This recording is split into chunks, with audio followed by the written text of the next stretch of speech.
Hi everyone, welcome to the Marathon, a show where we profile entrepreneurs that are doing the most, where we break down entrepreneurship so that we can inspire. We're all doing this to inspire the other people so that they don't do the same mistakes that we've done as entrepreneurs, and to build a movement of, entrepreneurship, because we need to understand entrepreneurship is a movement. Hence the show is called the Marathon. Today I've got Thabo Nxumalo, very amazing guy. You guys know him. He has done the most.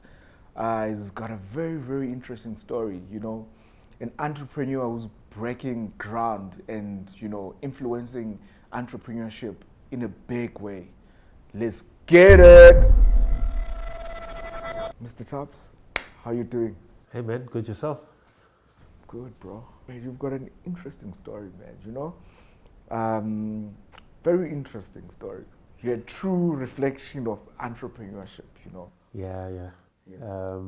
Yeah. So it's a good story. It's sad as well. Yeah. Very challenging. A lot of people don't come out, from such things. But yeah, let's get to it. Great. So, your first business, you mentioned to me when we were having coffee a couple of weeks back, that your first business, you were selling computers. You'd walk in to a market or to a building and walk floor by floor selling a computer. That's where it all started. Tell me about it. So this is quite interesting. I mean, I was working for a company. So right after matric, I went straight to work. Didn't go to university. I don't have any university background whatsoever. And the irony of this is that I've employed people who are extremely qualified. And that has taught me that you don't need a qualification. I've met a lot of people who've got MBAs and are sitting at home. And I've met a lot of people who grew up in the streets and are running million businesses. So I was working for a company and I got fired. Or retrench, I don't know then. To me, that was fired. This was like 2007. And I decided to go look for work. And I couldn't find a job at that stage. I didn't tell my wife I was fired. I got dressed in the morning, jumped into the car and I drove, and I parked under a bridge for 2 weeks. I sat there and I just stared into nothing. And I was just thinking, what can I do? And I just then thought, let me start a business. And at that stage, I was very, very good with computers and IT. I had a knack for IT. So it's simple. I went and I registered a company. I did the basics, thought of a name, services and, the slogan and everything. I remember I designed my own flyers. I had A6 flyers and black and white. I didn't even know there was color. And I would print 4 flyers on an A4 page and cut them out myself. Everything was done by me. Marketing, name it. And what I did is I walked into Joburg Central, and I walked into skyscraper buildings. So, which is the weirdest thing? When you walk into a building, the security guard is over there and the company names are here. So as I'm walking in, I would look on the board to see which company is there that I can remember. And I get to the security guard and say, I'm going to company X. They're expecting me. Security guard would obviously sign me in. He would not phone the client to say, Thabo is waiting for you at reception, because there's like hundreds of companies. When I get into the lift, I would press the highest floor, 34th floor, 15th floor, go all the way to the top. Then I started handing out my flyers. And the nice thing is that other people accepted the flyers. Other people would actually squeeze the flyer up and throw it back at your face. Other people would not even open the door for you. So I faced rejection at that level. After doing that, I'd go home and wait for phone calls. Client would call me, I saw your flyer, I'm looking for a computer. I would say, great, pay me a deposit. With that deposit, it was enough for me to go buy the computer, assemble it, and go deliver it at the client. After delivery, I would then ask, are you happy with the service? Is there anything else I can do for you? And that's where the business grew. So I would deliver a computer, but I knew that there were services that go along with the computer. You want me to install your office, you want me to install your work, you want me to back up your work from your old computer to your new computer, connect it to the printer, and I would make more money that way. And that's how the company grew, from making 2,000 Rand a month to making 200,000 a month in a space of a year. And you grew that business to how much? Well, look, I mean, around about 2013, the business was turning over an annual income of about 5 million or so. Nice. Yeah. Nice. So, and what's interesting is I was still working alone. For a 5 million worth of... Yeah, I was working alone. I used pretty much what I called automated systems. So I would automate everything that I do. Financial accounting packages was online. When clients needed to contact me, I automated a system where it goes through like, if you send me an email, you know, I would get it immediately. If you call, I would have an automated voice box that made it sound like I'm this big IT company. And this is 2013. This is 2013, and yet I was just one guy, you know. So I dressed myself up like I'm a big client, or a big company rather, but I was an individual. At the same time, when I got to the client, I never gave them the impression that I'm the only one there. So when I got to you, if you were my client, I would not say I'm the owner of the company. I got there dressed as a technician and I did the work. When I invoice you, because the service was so good, you never asked for the accounting department or anything. Things flowed very well. Yeah. You know what I mean? Yeah. So it made it easy for me to excel in that manner.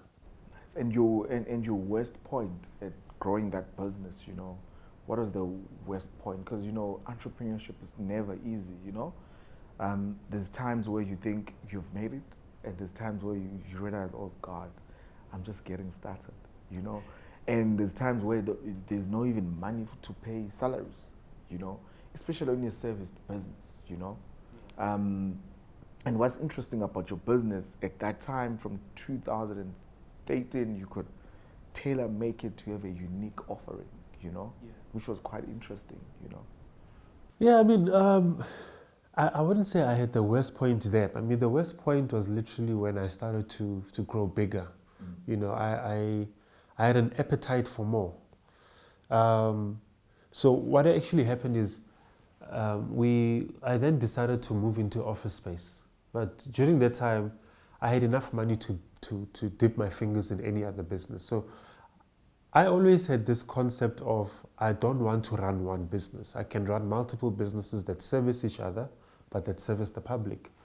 So the moment I started employing people, you know, I realized that I needed a recruitment agency, because the frustration of having to find people, and I'm sitting there and I'm interviewing them, and people take you for granted, you know. They think, he's the boss, he's the owner, you know, I can get away with it.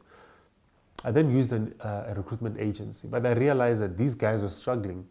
So I bought them over and I bought them, basically I got them to work where our offices were.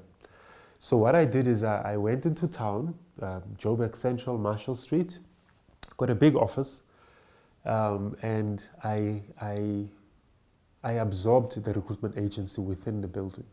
So there was IT, there was recruitment agency.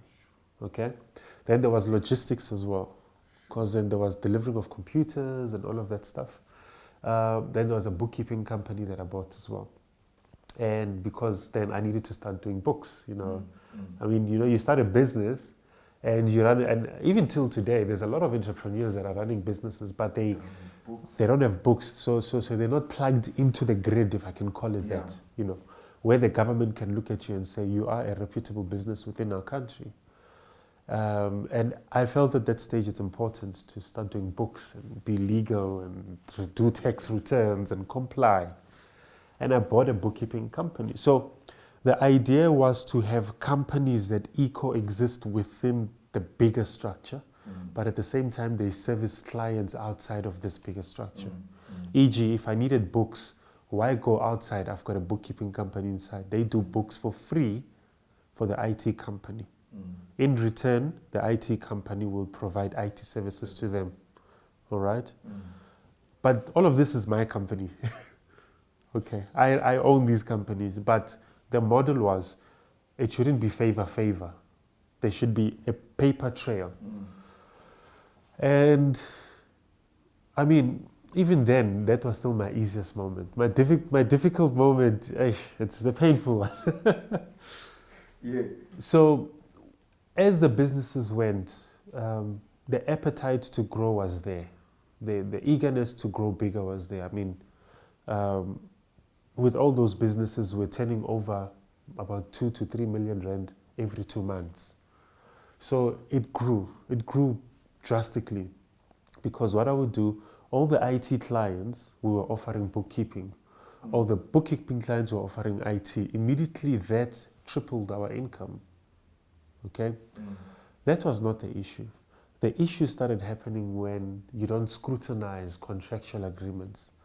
You don't necessarily check. Because remember, every level of greatness always comes with challenges.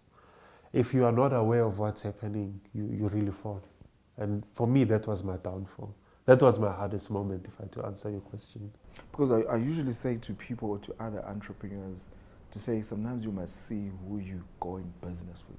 Because business is like a marriage, you know. Sometimes whoever that you go to business with, they might be your downfall, you know, because maybe they don't scrutinize certain things, or they're not work ethic like you, or they're cutting corners, and it ends up biting the business, you know. Yeah. With that downfall, how did you rise up? And what was the downfall? When you say downfall, are we talking about business not doing well, or from starting, let's say, the highest check that you ever touched, that you remember vividly, touching zero and rebuilding yourself, you know? Well, look, there was a lot of partnerships that were involved. I mean, you're right, business is like a marriage. The mistake that we make as entrepreneurs is that we quickly partner with people that promise us that will turn around this thing. After my experience, my question is this. Do you have anything that you have turned around before? Do you have a track record of being able to run a business, or if you look at Patrice Motsepe, for example, if he comes to you and says, listen, Vusi, I would like to partner with you. I think I can add value. You would obviously believe him because he's got a track record, okay, of successful businesses that he has turned around. Yet we eagerly go into bed with people that we've never even seen. We've got no history of what they've done. We don't know how they are psychologically, mentally, physically, and socially, right? This person walks in there and says, let's go into bed. Let's do business together. You're going to get burnt. That was burn number one. Allowing people to come into your space that you've worked hard for, okay? That you have an idea. Because remember, a vision is something that it's very hard for somebody to marry into your vision, okay?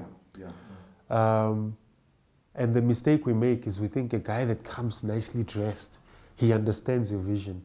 You'll be so surprised. You know, mistake number one was allowing people in my space where I thought they would add value, and they didn't. Not everybody in my space that came didn't add value. I had 1 or 2 people that we are still friends today. We're still business partners today. But majority of the people that are allowed in my space are no more. And simply because that person was also desperate. If I call you into my business and you are in a financial problem, what do you think is your number one primary goal? Getting out of financial situation. Getting out of a financial situation. It means you will settle for anything. You will cut corners. You will accept anything that comes your way. Integrity is not your number one. Because money is what you need. Okay? I bring you into business and you've got a psychological problem. Next thing, you just go crazy in the office. Which is the strangest thing that happened. I'm with a client. I get a phone call, and when my receptionist phones, actually my PA phone, she's like, you better come to the office. All I hear is commotion in the background. One of the people is busy slapping one of the girls in the office. One of my directors, can you imagine? Cops come there, they arrest him, they take him to court, they have to bail him out. All of these things are happening amongst us as entrepreneurs. Why? Did I do a psychological evaluation of that person before I hired him? No. Yeah. He came and he said, let's marry, let's do this thing, we can do it together. I don't know where he comes from, I don't know where he's been, where he stays, what his background is like. So mistake number one was that. Mistake number two, the not reading or understanding contracts or buying companies. So the one company that I bought was made to look like it's doing very well, but it was not doing well at all. We call it cooking books. So I will buy your company, you say my company is turning over $1 million. According to me, that's not bad. And I will buy the company, but how are you turning that money over? Who drafted your financial statements? Okay. These days people can fabricate. Yeah, and it's a serious crime. Yeah, it's a serious crime. So one of the businesses I bought, everything was fabricated, and through that, then that's where the other downfall was: the ability to, or rather, should I say, the neglect of scrutinizing businesses. Ask yourself this question: if I'm driving a beautiful BMW E-Class or S-Class, S63, that's my favorite car. If I'm driving an S63 AMG, okay, and I come to you and I say, I'm selling this car, my first or your first question should be, why? And I'll say, you know what, I need to get a new car. Okay, but what's wrong with this car? Nothing is wrong. I just want to upgrade. If nothing is wrong, why don't you keep it? And we as entrepreneurs don't apply that same principle when it comes to businesses. Somebody will come to you and say, Vusi, I'm selling my business. Or you know what, there's this business that you can buy. It's doing well, man. Go buy it. And you think, yeah, it's doing well. Why are you selling it? It's a business. There must be something wrong. You are letting go of something, okay? Unless if it's legit, somebody comes and shows you papers, paper trail, employees, they interview them. We don't do that. I didn't do that. I didn't do that. I saw a business, I saw employees, I saw assets. I was like, 100% sign, go. The lady that I bought the business from jumped into a plane and flew to the United Kingdom. That was red alert number one. Because if I'm buying a business from you, should you not walk me through the business? No, person left. I was like, okay, it's fine. You know. And there were challenges within that infrastructure. Everything just collapsed, basically. So from earning 2 million, 3 million every second month to earning 2,000 rand a month in the space of a month. Having to leave houses that are big, top billing houses, and staying in a very little apartment. That for me was a adjustment shock. Okay? Yeah. So, you know, it's quite interesting. I always say, you know, whoever that you invite in your space, I actually say to people, whoever that I invite in my space, they must understand the culture that I'm pushing, you know? It's a holy grail. Not everyone is so important or to just have that, what I have, you know? Because sometimes it's very important to protect that. Because, I mean, if you have one of the directors fighting with one of the employees, already the business culture is a disaster. This is, how do you rectify that? That's point number one. Point number two, mind game, you know, for you to be able to pick up yourself, you know. Not everyone is meant to be an entrepreneur, right? But for you, here we are, 5 years after that accident happened, you know, from earning 2.3 bar to 2,000, but you're still pushing. So mindset, how important it is as an entrepreneur to have a focused mindset and to be able to pick up yourself and the partner that you have. You know, I always say, you know, I am where I am, yes, it's because of God and the partner that I have. You know, my wife, she plays a very pivotal role, you know, supporting me, you know, the support structure. True. I can imagine from there to there, what was going to your mind, you know, how did you pick yourself up, you know, and the strength of your mind, you know, how did you do it, bro? So that is the fortunate part about this whole journey, and I didn't say unfortunate because I don't take it for granted. Yeah. I think it's part of the puzzle. The first half of my entrepreneurship years was everything was happening easy for me. Okay. Yes, I had the edge. I had the go out and hustle, but I did not know failure. I did not know fear. Therefore, it was easy for me to go out and do what I wanted to do. Okay. And things happened. I mean, I met clients, things happened.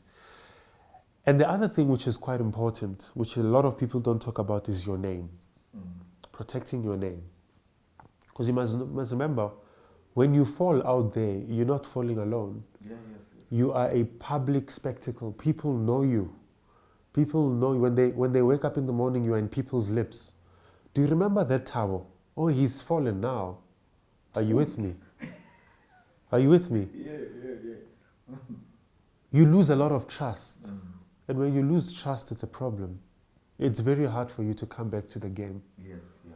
You know, apart from the reject from people, you reject yourself because you know you can't come out and face Vusi again and say, please give me business. Because I've burned the trust bridge. Yeah. And in entrepreneurship, if you're running a business, that is the most pivotal point. It's a very critical element. Establishing trust with the client. You lose trust, you don't get business. Okay. Yeah. Bouncing back was an interesting journey. One, I was also fortunate to have a wife that stood by me. My wife shielded me.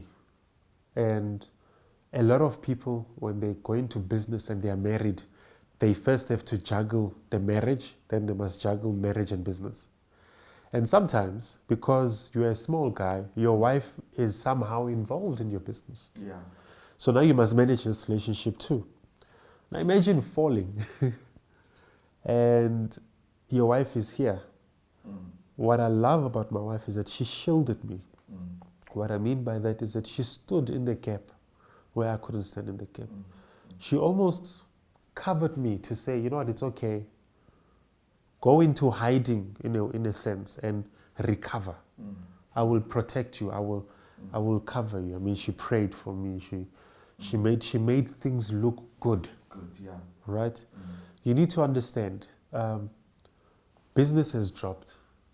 I'm facing court cases in court for 10 million bucks or facing 10 years imprisonment. I'm going to court almost every week for 2 years, right? My children have to survive. I have to provide a roof over their head. I've got no income whatsoever. My wife would make something as simple as popcorn and toast look like it's a beautiful menu. You know what I mean? She took like the basics and made it look amazing. And when I came home stressed, I would walk in the house, greet the kids, walk into the room. She had this thing of, no, the family is okay. She created this environment where the kids actually didn't really recognize what was happening. Yeah, they knew we moved, but they didn't know daddy was struggling. They didn't know that daddy is about to go to prison. Yeah. They didn't know that daddy's got a court case. They don't know all of that stuff. So my wife covered me. And the other thing is I prayed a lot. At that point I needed God. I was like, hey dude, where are you? I was like, hey, come on, man. They say you're around. I need you now. So I had to learn to rely on him for guidance. So here's the thing. When my business went under, the mind was messed up. Mind was messed up. I mentioned fear, Okay? Fear kicked in. I mentioned failure. For a guy to fail is a big problem. As men, we don't adjust well to failure. Cultural upbringing, that thing of being a man, it's up in here. Social, yes. Yeah. You know. And that is where I realize the mind is a very, very, very powerful element of your body. Do you know that you can even cure cancer through a mind without medication? How we think, how we interpret things determines where we go. And I learned that at a very important time in my life. I had two choices. Do I continue sinking, thinking that I'm drowning, I'm out?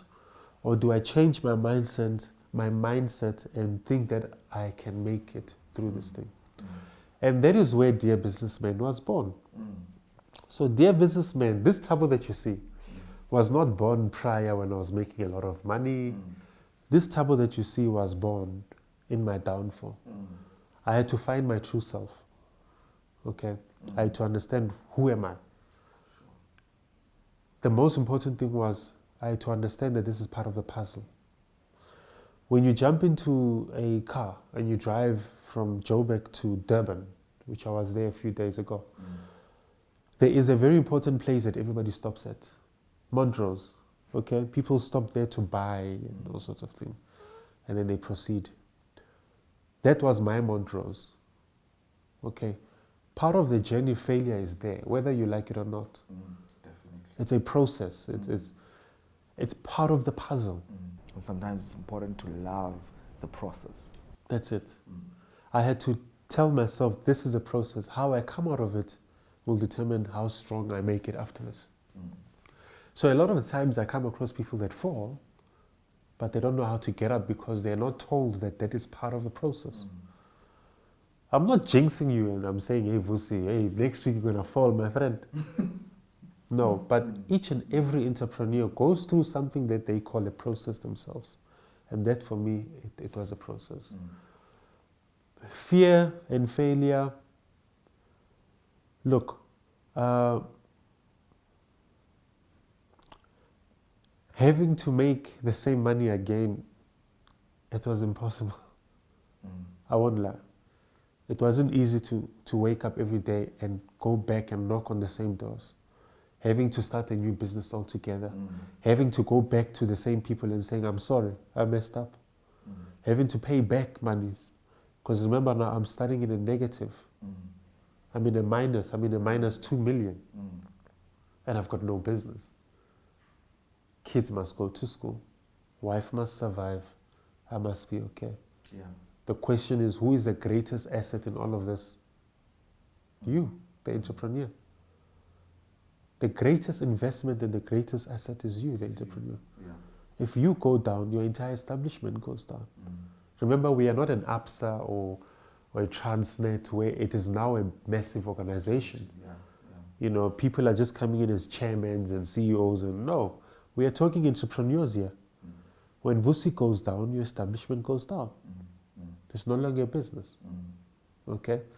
Can you move from Vusi to a company? Yes.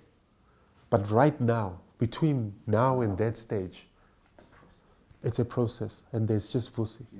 There's just Thabo. How do I get myself out of that slump mindset to a Thabo, it's only you. You can make this happen. And that was the process. And you did it. I did it. It wasn't easy. It wasn't easy. I had to start making very hardcore decisions. I moved from feeling sorry for myself to, you know what, I don't care who says what, but I'm going. Sometimes we are too apologetic. Obvious, because now history comes in, who we are, where we come from, and how we've been raised. You know, and now you have to reprogram yourself to wipe that old history of yours, you know, feeling sorry, having that mindset of always being apologetic, you know? So how did you move on from there, you know? And tell me the new venture that you know, you're doing amazing thing, the new innovative thing that you're doing, you know, that's really, really amazing. So here's the thing, right? Many years ago, there was this lady, okay? Her father collapsed due to a heart attack. And she was right there. She watched her father die due to a heart attack, right? Obviously buried the father. Fast forward to now, she's a nurse. Ask yourself, why is she a nurse? She feels that she should have saved her father. She went into an industry by fear, not by experience or for the love of it. And we do a lot of things through fear. We are programmed socially, okay, upbringing, okay, our families, all right? Most cases you'll find that 90% of male figures duplicate who their fathers are, okay? My father was working wherever, I'm also gonna work there, or I'm gonna do something similar. It's very rare, or a small percentage of people that actually do what they love.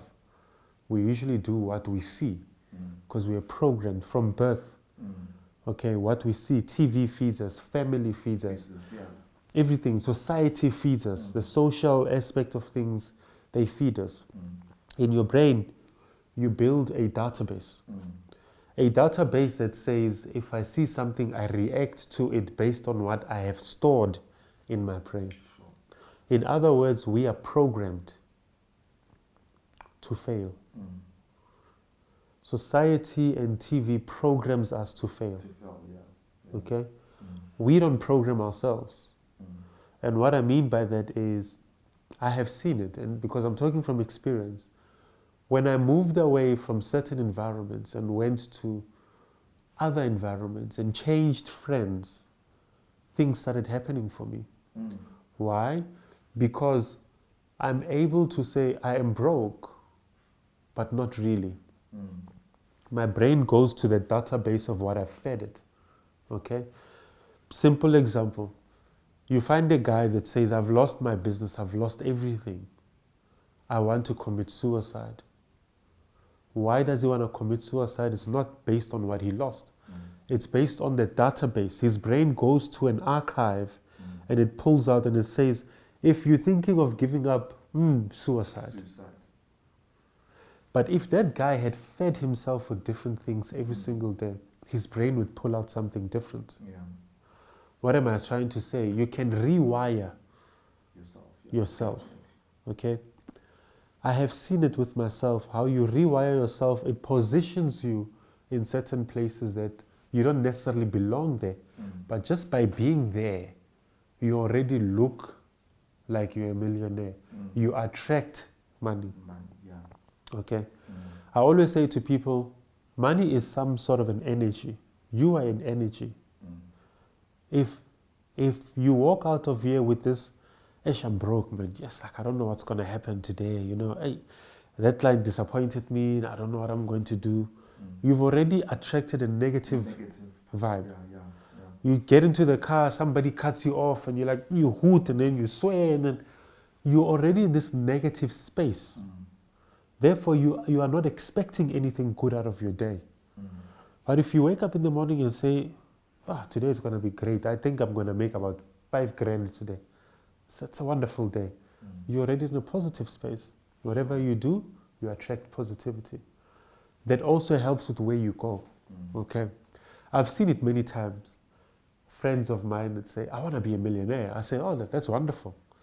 I said, what TV program were you watching today? I was watching some local show about guys driving cars. And I said, okay. What books did you read today? I was reading this newspaper, Daily Sun or something. I said, okay. Nothing wrong with that. I said, okay. Where have you been today that inspires your vision, your goal? No way. I said, how are you going to become a millionaire? I said, do you know how millionaires live? Do you know where they live? Do you know what they eat? Do you know what they dress? Do you know how they breathe? Do you know what type of sports they like? Do you know their culture? Have you studied those people enough to be them in the near future? No. So how are you going to become a millionaire? I asked a friend of mine, I went to do banking the other day at F&B, and he looked at me, he says, oh, man, you've got so much money in your account. I said, no, it's not a lot. I want to triple, quadruple that amount of money. And he says, how do you do it? Yeah, in 5 years' time, I want to be a millionaire. He wants to drive a Lamborghini. I said, really? In 5 years' time? I said, let me ask you a simple question. How much is a Lamborghini? A second-hand Lamborghini? He said, about 4 or 5 million. I said, great. Divide that by 5 years and divide it by 12 months. How much is that? Plus interest. Plus interest. It gave him about 200 odd thousand. I said, are you making 200,000 today? He says, no. I said, you'll never drive that car in 5 years. So I've gotten to the point where I'm not apologetic anymore, Vusi. I am straight and direct. Sure. Okay? Being apologetic, it means you walk around with people that are wannabes and they are not. Okay? We live in a virtual world of we think we are making money. Guy makes 200,000 rand, he's excited. He's done it. Spends it wherever. And he's happy. What does he do? He wakes up tomorrow, he's looking for another 200,000 rand. Those are the people that are not sustaining our economy. Definitely. And their businesses, because, I mean, a business, you have to put back that money to the business. I mean, when you're driving a Lambo, you're eating, a business is like your kid, basically. You always have to look after your family. You have to always put it back, plow it. My simple rule is, if you are looking for something that's worth 10 rand, you must at least have 30 rand in your account that you're doing nothing with. Okay? Here's the problem. As entrepreneurs, we have 30 rand that we are using for everything, but we want to buy this item that's 10 rand. I'll give you a good example. We want to live a lifestyle that our money cannot afford, generally. Okay? If I want a Lamborghini that's worth 10 million rand, I must have at least 30 million rand lying around doing nothing. Just idling. It's just sitting there. It's a decision. It's not a status. It's not a I want to prove to somebody. It's not a I've got a midlife crisis. No. It must just be sitting. Everything else must be okay. What we do as entrepreneurs, we get the first break, we choke our lives with cars and houses and clothes with the intention that no, I will continue working anyway, money is coming. Here's a reality which happened to me. I lived that lifestyle. I was a guy that was throwing parties every single weekend. Okay? I was on cruise ships more than I was at home. Okay? When it stopped, I had nothing. I was the one that sat there and said, yo, I spent 15,000 rand just the other day. I could have used it for school fees. I was that guy. Okay? I was that guy that you don't not necessarily put aside, but your life, where is it? I'm the guy now that jumps in a little small car, a 1.3, and I drive. It takes me from point A to B. I'm that guy that looks at my petrol bill and say, if I'm spending more than 10,000 rand a month on fuel, I must look at the car that I'm driving. All right? Definitely. The car does not win me the business deal. All right? It's me. If I can get myself there. It's not like I rock up in a Porsche and I say, here's my Porsche, and they say, Mr. Nxumalo, sign here, you've got the business. No. Because the Porsche doesn't add value. Between the parking lot and the client, there's a lot of things. The client doesn't even see your Porsche. Are you with me? Yeah. I changed my lifestyle. I changed the cars I drive. I changed where I stay. I changed the type of food I eat and all of that. And I mean, talking about food is another thing. The type of food we are consuming controls how you think, your emotions, stuff like that. Change your diet. You know what I mean? Change your friends. Change what you read. Change what you put into this thing. So that when the time comes for you to make a solid decision, your database pulls out the right things. And that's how I got through the whole fear, not being apologetic. These days, I don't ask questions. I come to you, Vusi, this is the service I offer. Do you have business for me? Okay, no, thank you very much. I'll move on. Okay. Yeah. A lot of us entrepreneurs, we're apologetic. We beg. Please, can I have business? Please, can I have business? And you know, the most weird thing is that there's always this black on black and then this black and white thing happening. If it's a black owned business approaching another black owned business, there's this persona you have to beg and do all of those things. If it's a white owned business, they don't beg, but they'll get triple than what you're getting because they know what they're offering. It's true. The reality is a lot of us black entrepreneurs, which is very unfortunate, we are in businesses that are really not businesses. Yeah. Again, I'm being upfront. And hear me correctly. I've got nothing wrong with cleaning. I've got nothing wrong with fire extinguishers and catering but for some reason we are all in that space, in that space. Okay, I went to an expo at the Sandton Convention Center, proudly South Africa Expo, and in that expo there is like cleaning, Thabo's cleaning services, Patricia's cleaning services, hygiene and Tsepo's cleaning services. There were like 5 cleaning companies right next to each other, providing the same thing. I don't have a problem with that. The question is, how have you made yourself unique? If I come to you and I say, this is my service, you're probably thinking, probably I can do that as well. That is how it is. Yeah. Why? We are trying to survive. Why? It's been wired in us that we should survive. Just survive. It's wired. Socially upbringing, it's wired. Just survive. Nothing says no. Let me just specialize. Let me move out. If I'm doing websites, let me only do certain type of websites. If I'm doing photography, let me only do marriages only. Don't call me for 21st birthdays. I want to do marriages. So that when I come to you and I say I do photography, you'll say, yes, what type? Only marriages. I do events. Oh, that's good. Then we can partner. But the problem is, Vusi is doing photography, but he's covering every event. Thabo is doing photography. He's covering every event. Now we are standing here and we're like, okay, let's see now who's going to charge the cheapest. That's how it's working currently. But if you are doing marriages only and I'm doing funerals, let's say, we can work together, because when you get a funeral gig, you'll say, I don't do funerals. I'll call Thabo to come do the work. So black on black business has always been tough because we are competing against each other. We don't partner. We don't form. We don't eco-exist. All right. Give you another good example. You know, a lot of black businesses can actually get massive government tenders and they can get funding from overseas. Here's the thing. If I'm doing photography, you are doing DJing, I look down on you because I don't want you to come to my event. But if you are doing DJing, I'm doing photography, another guy is doing catering, another one is hiring out equipment, meet and form one company and go tender for the bigger work. Because when it comes, the money filters down. Okay, I saw this when I was servicing a client with IT. I lost business to this client. Why? I'm not using race as an example, but it happened to be a company owned by a white guy. I'm not saying white people, they kicked me out. No, it's not the fact that the person was white. It's the fact that they were more clever than me.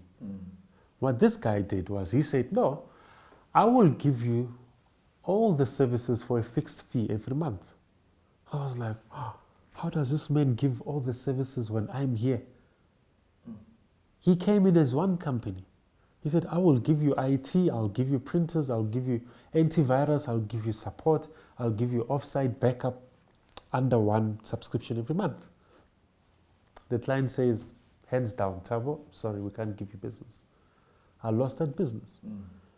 When I go eventually and ask him, how did you do it? He says, no, we've registered one company, but IT is provided by another person, backup is done by somebody else, networking is done by somebody else, all of this. I just walk out with 5% commission, that's all. I was like, wow. Without lifting a finger. That guy lifts no finger. automated the whole thing. When they call him, he says, don't worry, my technician will be there in an hour. But he's got an SLA, service level agreement with all these guys to say, you must be on a client site within an hour. If you fail to be there, I don't pay you. And that's it. You as the client, you don't see those people as individuals. You see them as this one big company. So when they service you, you are happy. The guy got you in an hour, they did the work, I'm happy. That's it. As black people, we can't do that. We struggle. We struggle to sit down and talk business. Because if I give you my idea, you think I can do that too. And that's the problem with black on black. It's got nothing to do with race. I always say to people, and people confront me when I say this, I say my money knows no color, it knows no boundaries. If I have to support a white person because a black person can't give me my business, I will do that. It is what it is. Money doesn't know color. The 10 rand that you have in your pocket was held by an Indian guy, a Jew guy. That 10 rand has passed. Why should it stop now? Because it's a white person. Are you with me? Definitely. My question is, as a black person, what have you done to distinguish yourself to a point where I can look at you and say, this guy has got a service? And he's good at what he's doing. That he's good at, he's specializing at what he's, even if you're making cleaning, Joe, I need to see your chemicals. I mean, they must do something. I met a black guy at the same expo. Everybody's doing cleaning. This guy is supplying this toilet paper that is wet or something. Disposable toilet paper. I don't know. I found that quite interesting. All right? So the toilet paper's got some liquid, right? And you wipe with it, and it cleans you better than dry toilet paper. I was like, man, give me your card, give me your products. I'm going to support you. Nice. Totally different. Same hygiene space, not cleaning. Toilet paper. Just in closing, where can people catch you? I know that as well. You're a motivational speaker, business consultant. How can people get hold of you? So my experience has taught me a lot. I've done a lot of studying in terms of entrepreneurship, business theories. I did my courses at Gibbs as well, the business school, Gordon's Institution of Business Science. So I did a lot of that as well as so I'm marrying experience and the technical of business. So what I do is I mentor a lot of entrepreneurs, people that are saying, Thabo, this is the space that I'm in. How do you think I should move from now onwards? And I tell them the honest truth. I don't beat around the bush. Okay, I'm very brutal. That's because I don't want to see them go through what I went through. Okay, a lot of people don't make it through this. So that's what I do. I mentor, I motivate. People can follow me on Dear Businessman. Okay, it's a Facebook page, purely because I put up stuff to motivate and encourage people. I talk at certain events. There's a small business expo that happens at the Coca-Cola Dome. I talk at that event. Currently, it's been put on hold, but when it resumes again, we back at the Dome. And that's my space. To be honest, I am now a family man. Spend more time at home. Entrepreneurship is not about money. It's about how do you handle all the relationships that you have around you. And one of them being family. That's very important. It's extremely important. I've got 3 kids. I want them to grow up, sharp. So in terms of moving around, no. If you need me, we talk. I help you remotely. If I have to come to your offices, then I do come. But mostly Dear Businessman on Facebook. And I'm available, obviously, if they call me, and that's it. Awesome. Yeah, I've stopped that running around and trying to be a superhero. No. Yeah, one at a time. One at a time, yes. And businesses? What businesses are you into now? So I'm back in the technology space. So here's the thing.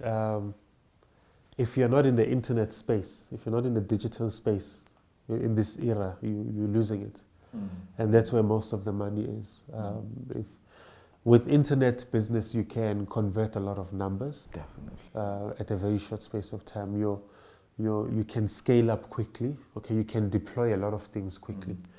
So what I do is we actually provide digital business cards to corporates. All right. So if you give me your business card, you don't know what I'll do with your business card. Research shows that 80% of business cards are thrown away in the first 2 weeks. If you spend $1 million on that, that's 800,000 rand that goes down the drain in the first 2 weeks. So as a company, you want to save that money. We provide a digital platform where you can send multiple cards. Okay, there's no limit, unlimited cards. You can edit information at any time. You move addresses. We can change that. You don't have to reprint your paper cards. And I can provide analytics as to say how many people opened your card, how many people clicked on your Facebook account, how many people called you from your card. So you basically get a return on investment on the cards versus paper cards. So this is a solution we're providing for corporates and SMMEs. Yeah. Thank you, Mr. Thabo, for coming through, on the marathon. Yeah, it's food for thought. There's a lot to share. Food for thought, and hopefully we'll meet again, invite you again, maybe have you more on these kind of talks, because I believe there's, this kind of information is out there, but it's not there for us, So we're trying to put the information out there all for free, so that someone, can fully understand what is entrepreneurship. Because entrepreneurship is not tender entrepreneurship. Those are two different. There's a tender entrepreneur just wants money now. Entrepreneurship, it's a long game. You need to be able to convert your business to a monetary value. In 10 years' time, if you want to sell it, it needs to be worth it, and you need to understand what is the entrepreneurship. So with Marathon, we're trying to put the information out there and to reprogram how people think about entrepreneurship. Because everyone wants to be an entrepreneur, but not everyone is willing to go through what you have went through. Not everyone is enjoying that process. We just want quick wins. From driving beautiful cars to driving a small car and being confident in that car, and that's what the marathon show is all about. Many years ago, during the World War, there was something that happened which is quite unique. A lot of people do not know, and I'm saying this in closing because people need to know this about entrepreneurship. The guys would come on boats, okay? So there's a big ship out there, and then they jump in these little boats with their weapons, with their bags, and when they get to shore, about to enter the striking zone, there is something unique that they do. They push the boats away. The boats don't remain. What does that tell you? They must win that war. It means they're going to die in that battlefield. It's not going to get tough and then they run back to the boats and they paddle back into the ship. No. So when the soldiers would get to the shore, they would kick the boats back into sea. Do or die. To say it's a do or die. Okay, there's no bridge. The moment you become an entrepreneur, it's a decision. All right? It's not a test or no. The decision is I'm going in there to stay or I'm going to die. After 5 years, you don't decide, hey, you know what? It's not worth it. You make it work. Definitely. You make it work because you will succeed. And this is what people do not understand. You will make it. How? That's the question. Sometimes you go to 10 years and you realize I've actually made a mistake. You have to start again. Definitely. You don't give up. You don't walk away and say, you know what, that's it. No. You find entrepreneurship is about finding strategies every single time. It's about being a chameleon. You adapt to every single thing that's happening for you to make it out. If you don't have the ability to adapt, the ability to change, that's why I say your mindset is important. The type of food you eat is important because you have to empower yourself to say, when I hit rock bottom or when I get to a roadblock, I should be able to deal with that. I must adjust. Are you with me? They hit you with a bullet, take out a bandage and cover yourself and go. Are you with me? In that backpack as a soldier, what's in there? Use it. Use it, yeah. You've got a gun, you've got bandages, you've got helmets, everything. Use it. Because a lot of companies die. I mean, I'll give you an example. Nokia at some stage, they were dominating the industry, but they didn't have the edge to adapt and to be innovative. Where are they now? They're just lagging on. They're just, they should be dominating the industry. So it's very important to adapt. There's no going back. Innovation. Yeah, always adapt, always change. And remember, business is all about, if you look at a soccer game, you've got spectators that are sitting, you've got the coach, and you've got the pitch and the soccer players. But the one critical point is a soccer ball. If you look at Messi or Ronaldo, they get paid $4 million a week for doing what? For kicking a ball that costs $200. The ball is cheap. They're getting paid to take a simple thing and make it look unique. Who's paying them? The spectators. Would you want to be the spectator or you want to be the guy that's kicking the ball? Definitely want to be the guy who's kicking the ball. Then the people that are sitting in the stands are going to critique you. They're going to swear at you. They're going to throw you with stuff and they're going to love you. That is entrepreneurship. My question is to you, where's your focus? Keep your eyes on the ball. Keep your eyes on the ball. It's the least, it's the cheapest thing, but it makes you the most amount of money. Keep your eyes on the ball. Business is very simple. And it brings character. Business is very simple. Entrepreneurship is very simple. But I'm hoping we'll unpack a lot. Thank you for your time. Thank you for coming through and breaking bread with us here at Marathon.